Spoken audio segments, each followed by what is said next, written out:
Mickey Rourke is one of those actors who could declare himself quickly enough. He did not have to spend years starring in low-grade films in the fifth role, waiting for a breakthrough.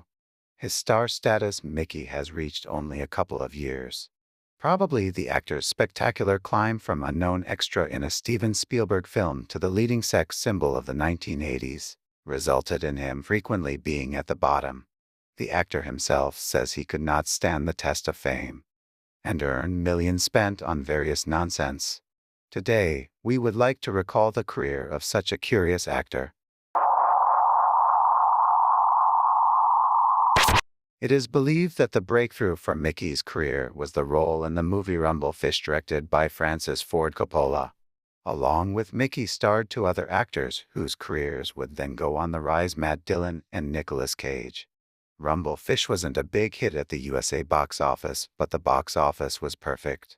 And since the picture budget was small and the audience ratings were relatively high, not many people paid attention to the final box office failure. One of the main phenomena Mickey Rourke is that he never brought the box office movies he starred in, but because he really liked the audience and critics have always been one of the highest paid actors in Hollywood. The following two films, Year of the Dragon and The Pope of Greenwich Village, also failed at the box office. In 1984, Mickey Rourke received an offer to play a starring role in the movie Beverly Hills Cop. He agreed, receiving $400,000.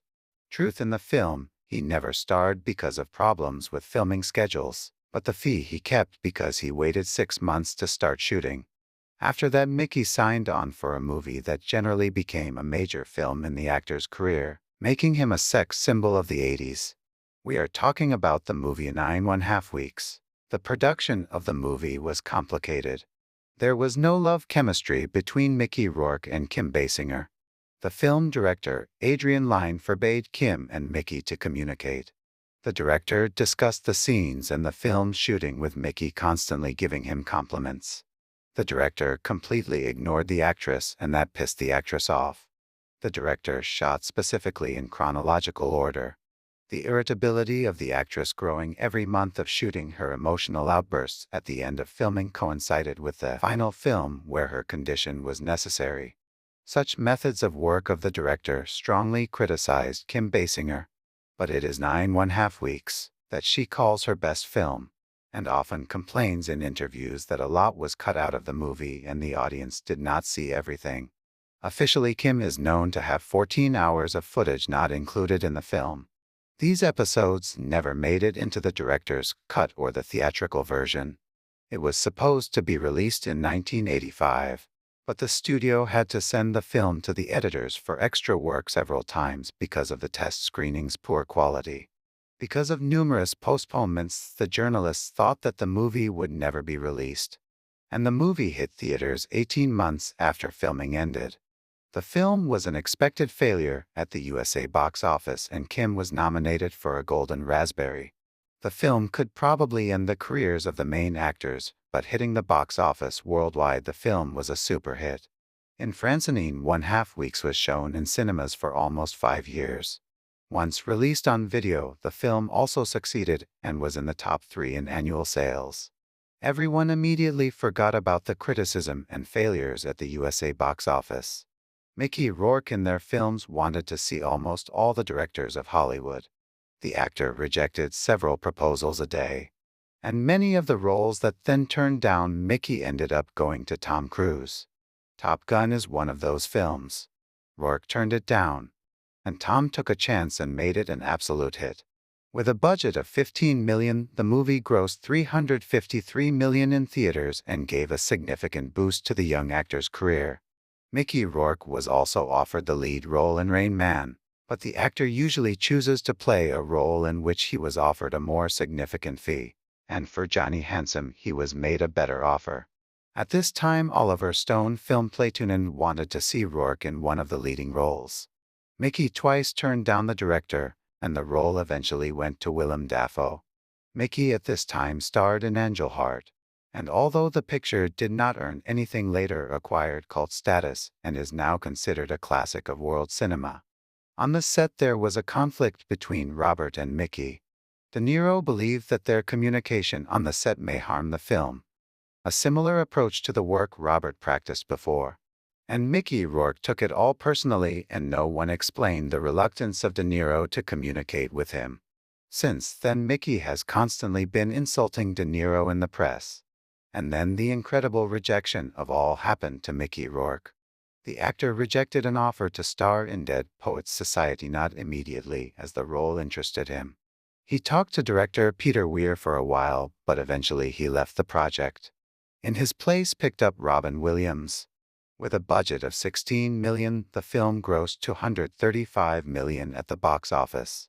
According to the director, Mickey asked to make changes to the script which Weir could not do, and Rourke went to star in Wild Orchid, and the set he found his future wife.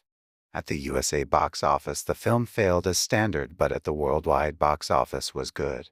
And then repeated the fate of 9½ weeks and became a big hit on video. And because Mickey was rejected a lot. But the box office success was not enough, offers became less and less. And at this point, the actor was offered the most significant fee of his career.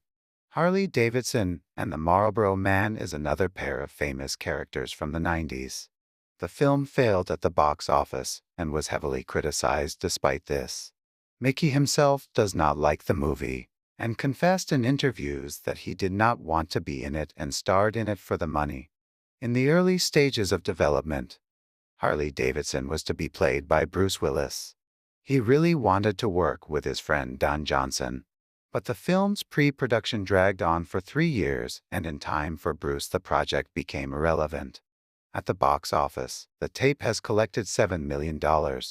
After the failure of Harley Davidson, the actor was very disappointed with his career and decided to go into boxing. From 1991 to 1994, Mickey had 8 professional fights. He had 6 wins and 2 more fights ended in a draw. In this period began plastic surgery.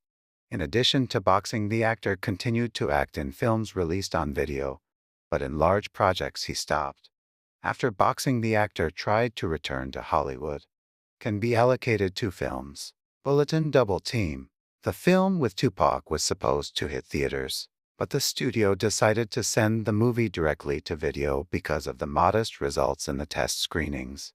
On the other hand, Double Team made it to the cinemas, but it failed at the box office like many Van Damme films. It dealt a blow to the careers of the actors. In the late 90s, Mickey's career hit rock bottom. The actor said he lived on $200 a month and began to walk in supermarkets for the first time in many years. And then he was saved by Sylvester Stallone, calling him Inget Carterby, paying part of the fee from his pocket. Because of this incident, Rourke would later star in The Expendables at Stallone's request. After Get Carter, Mickey began to be called for minor roles in various Hollywood films. The actor appeared in Once Upon a Time in Mexico and on Fear After, which he had one of the leading roles in the films in City.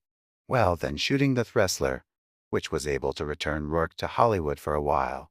For his role in Wrestler, the actor received an Oscar nomination and won a Golden Globe. For his participation in Iron Man 2, he received $400,000. Perhaps the actor's career became successful again, but it played a role in numerous plastic surgeries. Mickey himself says that he just made a mistake with the surgeon and all attempts to fix his appearance lead to even worse results. The actor admits that he cannot look at himself in the mirror. Now the actor only stars in B-movies and hopes for a triumphant return to the big screen viewers do not.